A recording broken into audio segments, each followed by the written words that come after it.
দেখুন, আমার মনে হচ্ছে আপনি প্রশ্নটা অত্যন্ত ভুল জায়গায় করছেন। আমরা এখানে গণপ্রজাতন্ত্রী বাংলাদেশ সরকারের পক্ষ থেকে বসিনি, আমরা বসি স্পিরিটস অফ জুলাইয়ের পক্ষ থেকে।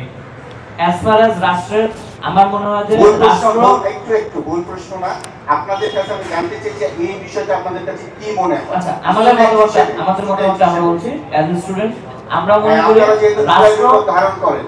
জি অবশ্যই, আমাদের মনে হয় যে রাষ্ট্র তার জায়গা থেকে করার অনেক কিছু আছে, সেখানে রাষ্ট্র হয়তোবা অনেক চেষ্টা করতেছে, তারপরেও আমরা ব্যর্থতা দেখতে পাচ্ছি। রাষ্ট্রের পক্ষ থেকে হয়তোবা কিছু জায়গায় তারা বিভিন্ন ধরনের প্রক্রিয়ার মধ্যে আটকে রয়েছে, বা তারা তাদের পক্ষ থেকে কাজ করার চেষ্টা করছে। কিন্তু অ্যাসাইড স্টেপ, আমরা অ্যাজ এ স্টুডেন্টস আমরা চিন্তা করেছি যে আমরা আমাদের জায়গা থেকে কি আমরা সাহায্য করতে পারি না?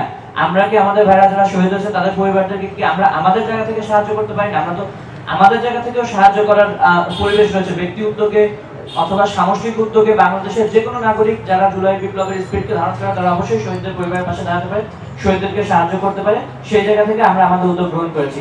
রাষ্ট্র তার জায়গা থেকে পরিকল্পনা করছে। রাষ্ট্র জুলাই ফাউন্ডেশন যদিও সরাসরি রাষ্ট্রের না, তারপর সেখানেও রাষ্ট্রের কিছুটা সম্পৃক্ততা রয়েছে। এছাড়াও অন্যান্য প্ল্যাটফর্ম থেকে রাষ্ট্র তার মতো করে চেষ্টা করছে। সেই চেষ্টার মধ্যে যে ধরনের জটিলতা, কিছুটা সময়ক্ষেপণ হচ্ছে সেটা আমরা দেখতে পাচ্ছি। কিন্তু আমরা আশা করব যে রাষ্ট্র অতি দ্রুতই শহীদদের জন্য রাষ্ট্রীয় যে তাদের পরিবারের যে সুরক্ষা নিশ্চিত করার যে রাষ্ট্রীয় জায়গাটা, সেখান থেকে তাদের আর্থিক এবং সামাজিক সুরক্ষা নিশ্চিত করতে যা যা উদ্যোগ গ্রহণ করার সেটা রাষ্ট্র গ্রহণ করবে। আমরা আমাদের জায়গা থেকে, আমাদের স্পিরিটের জায়গা থেকে আমরাও একটা উদ্যোগ গ্রহণ করেছি, এবং আমরা যে কোনো মূল্যে চাচ্ছি যে আমাদের উদ্যোগটা সফল করেও শহীদ পরিবারকে আমাদের জায়গা থেকে যতটুকু সম্ভব ততটুকু সাহায্য নিজেদের জায়গা থেকে করতে, নিজেদের দায়বদ্ধতার জায়গা থেকে। একদল শিক্ষার্থীর সমন্বয়ে গঠিত হয়। পরবর্তীতে জাহাঙ্গীরনগর বিশ্ববিদ্যালয় এবং আরো কয়েকটি বেসরকারি বিশ্ববিদ্যালয়ের শিক্ষার্থীরা আমাদের সাথে যুক্ত হয়।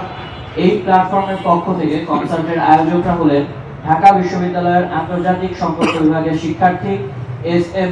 ইহসানুল্লাহ ধ্রুব, হাসান মাহমুদ রিজভী ও খায়রুল হাসান মার্জা, গণযোগাযোগ ও সাংবাদিকতা বিভাগের সাদেকুর রহমান সানি, শান্তি ও সংঘর্ষ অধ্যয়ন বিভাগের মোহাম্মদ জাফর আলী, আমি মোহাম্মদ ওয়াহিদুজ্জামান, সঙ্গীত বিভাগের ওয়াজিহ তাওসিফ, বিশ্ব ধর্ম ও সংস্কৃতি বিভাগের নূরে আলম, আইন বিভাগের Arafat Chowdhury, banking and insurance ডিপার্টমেন্টের শিক্ষার্থী হাসিবুল হাসান এবং জাহাঙ্গীরনগর বিশ্ববিদ্যালয়ের রসায়ন বিভাগের শিক্ষার্থী সালমান নাজিব ও ইন্ডিপেন্ডেন্ট ইউনিভার্সিটি বাংলাদেশের মার্কেটিং বিভাগের শিক্ষার্থী রাইয়ান রহমান।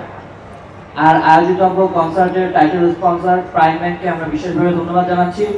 একই সাথে আপনারা যারা আজকে ছুটির দিনে সময় ব্যয় করে আমাদের সংবাদ সম্মেলনে উপস্থিত হয়েছেন, আপনাদের সকল সাংবাদিক বন্ধুগণকে আমরা আমাদের পক্ষ থেকে এবং স্পিরিটস অফ জুলাইয়ের পক্ষ থেকে আন্তরিক শুভেচ্ছা এবং ধন্যবাদ জ্ঞাপন করছি।